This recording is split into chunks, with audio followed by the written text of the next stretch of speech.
This is Dr. YouTube Tucker here. That's Hollywood Satanist lady. Let's start this. Are and hard to prove. Yet the tales that were told to us in interviews conducted across the country were later verified by authorities who say there are consistent telltale clues. And they provide a checklist of 6 satanic practices to look for.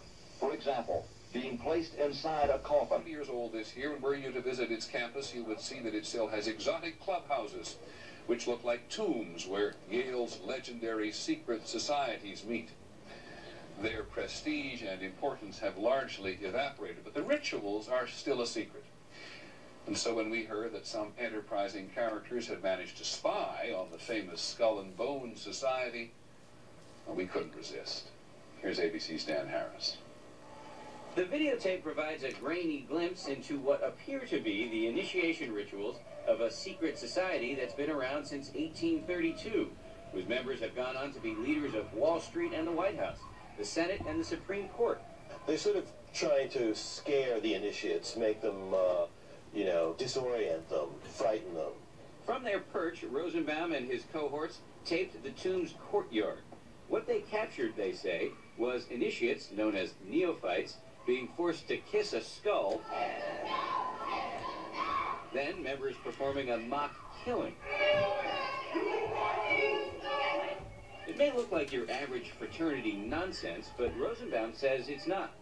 Even though it may seem silly to us, it seems to mean something to them, and you can't argue with the success of Skull and Bones. True.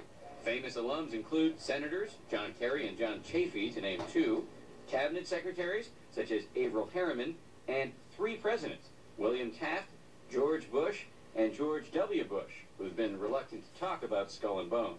Does it still exist? Dale Rosenbaum says the tape is a valuable artifact, an extremely rare view into the secret society that groomed the American ruling class for generations. I'm supposed to knock on this?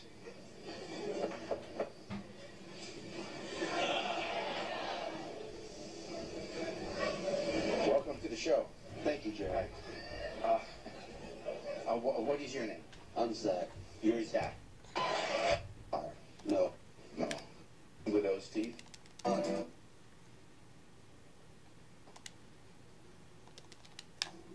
People in black and white robes with hoods. The hood, what's this for? This is to create for whoever's practicing a magical atmosphere. The colors mean anything? Yeah, the red ones would be used for some types of sexual ritual.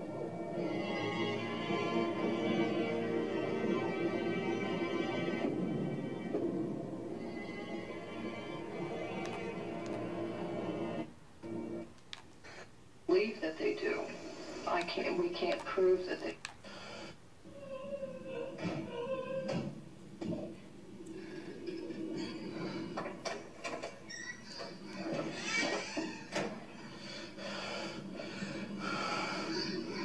Do you find missing children sometimes fall prey to these people? I believe that they do. We can't prove that they do. But as a law enforcement officer, I question 2 million children missing in the United States, knowing that many of those are not runaways and are so young that they couldn't run away in it. Number 4, sexual abuse.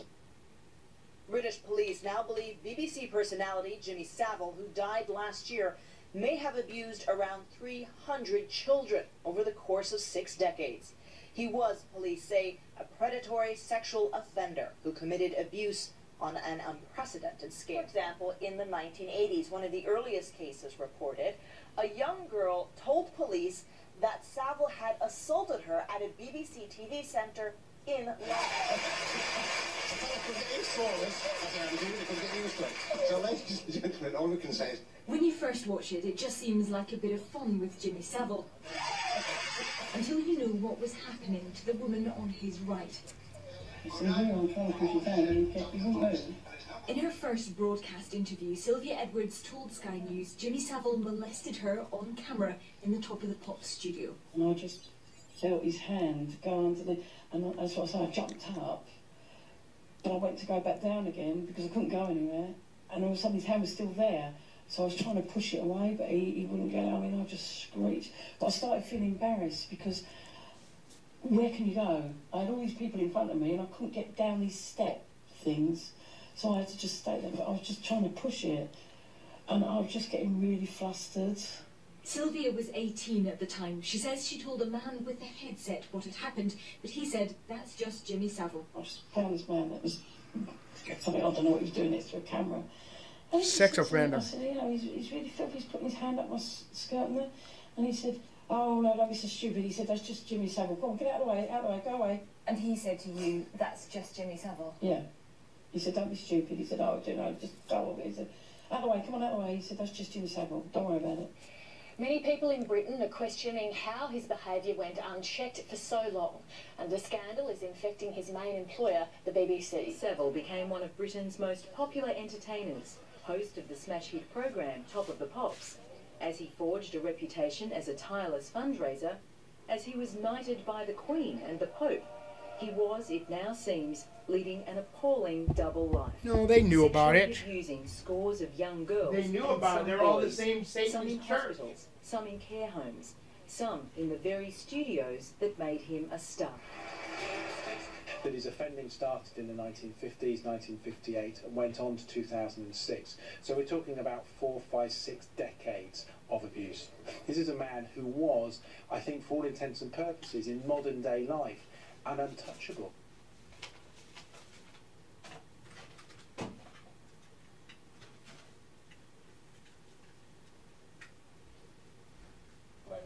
Who knew Liz Dux is representing some of those people. They range in severity to people who, you know, allege that an indecent assault happened when they were seeking an autograph and, you know, he assaulted them by putting his hand up someone's skirt, to very, very much more serious complaints of sort of organised paedophile rings, sort of organised paedophile rings, sort of organised paedophile rings, to other very vulnerable people where he would abuse them at, you know, bath times, or he was given a room in a hospital and abuse took place there. Here we go. There were years of rumours and even some fruitless police investigations. From charming children, but also some with far more sinister motives. I can tell you that the #1 problem in Hollywood was and is and always will be pedophilia. That's the biggest problem for children in this industry. The casting couch even applies to children. Oh yeah. Not in the same way. It's all done under the radar. Nobody talks about pedophilia. It's the big secret. And it's widespread. Oh yeah. I was surrounded by them when I was 14 years old.